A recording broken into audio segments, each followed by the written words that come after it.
Well, now to a health alert on seed oils. They are in everything from salad dressings to snack food. Today, we're talking about seed oils. They're on the tip of everybody's tongue. They're finally in the mainstream. Seed oils appear to be on the chopping block for... What if the oil sitting in your kitchen, the one you drizzle on salads or use for frying, wasn't as safe as you thought? For decades, seed oils have been marketed as modern and even heart-healthy. But today, some call them toxic and blame them for chronic disease. So, are seed oils saving us or silently harming us? After World War II, a quiet revolution happened in our kitchens. Traditional fats like butter, ghee, and lard, once staples of family meals, began losing ground to a new wave of modern cooking oils. These weren't just advertised as cheaper and easier to use, but as symbols of progress. Suddenly, shiny bottles of corn oil or margarine tubs promised to bring science right to your dinner table. Food companies seized the moment.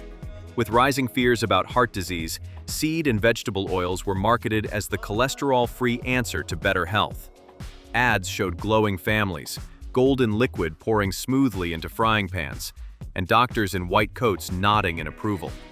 To many, it felt like trading in an old horse cart for a sleek, shiny car. Who wouldn't want the healthier, more scientific option? Beyond health claims, there was another big reason for their success: cost. Seed oils were cheap to produce at scale, thanks to industrial farming and processing. This made them irresistible to food companies and households alike. Frying chicken at home? A bottle of vegetable oil did the trick. Making cookies for the kids? Margarine blended perfectly. By the 1960s and 70s, seed oils weren't just in home kitchens. They became the invisible backbone of fast food, processed snacks, and packaged meals. What started as an alternative had turned into the default. But here's the twist. That very promise of modern health would go on to spark one of nutrition's most heated and enduring controversies. Walk into any grocery store and you'll see just how sneaky seed oils can be. They're not just sitting in bottles on the shelf. They're tucked inside almost everything. Salad dressings, potato chips, crackers, cookies, frozen dinners, even your favorite fast food fries, chances are they're swimming in some form of seed oil. Why do companies love them so much? Simple. They're cheap to produce, they don't overpower food with flavor, and they make products last longer on the shelf. For big food manufacturers, it's the perfect formula: low cost, long shelf life, and customers none the wiser. Here's the tricky part. Even when you don't see the words seed oil on the label, they might still be there. That innocent-looking vegetable oil often isn't vegetables at all. It's usually a blend of soybean or corn oil, two of the cheapest and most common options. The name makes it sound natural and wholesome, but the reality is far less glamorous. So, the big question is, if seed oils are hiding in almost every aisle, how often are we really consuming them without realizing it? The answer might shock you. From breakfast toast with margarine to a midnight snack of cookies, these oils quietly weave themselves into nearly every bite of the modern diet. It's not about the bottle you buy for cooking, it's about the countless products you never suspected. And that hidden presence is exactly what turned them from just another oil into a nutritional battleground. For decades, seed oils sat quietly on kitchen counters, marketed as the better choice. But in recent years, something unexpected happened. The internet turned them into one of nutrition's biggest villains.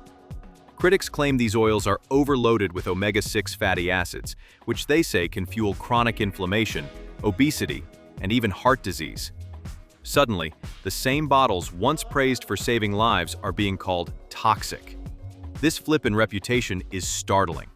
Imagine being told for half a century that margarine and vegetable oil are heart-healthy, only to scroll through TikTok today and see videos warning that the same products are liquid death. It begs the question, how can one ingredient be celebrated in medical journals and demonized on social media at the same time? The truth is messy. Some studies suggest that excessive consumption of omega-6 fatty acids, especially without sufficient omega-3 fatty acids to balance it, may contribute to health problems. The concern is that modern diets tilt heavily toward omega-6s, thanks to seed oils hiding in everything from fries to granola bars, while being low in omega-3s from foods like fish and flax. That imbalance might be where the trouble starts. On the flip side, other research finds no clear evidence that moderate seed oil intake is harmful. In fact, some studies show that replacing saturated fats like butter with seed oils can lower LDL cholesterol, which is often linked to heart health. So, are seed oils villains or misunderstood heroes? Adding fuel to the fire is social media.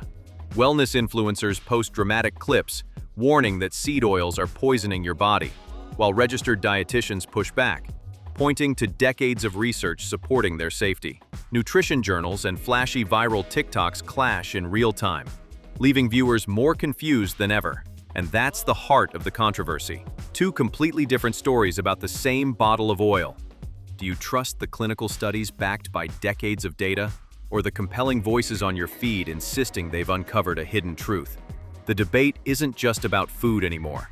It's about trust, influence, and how easily the story of our health can be rewritten.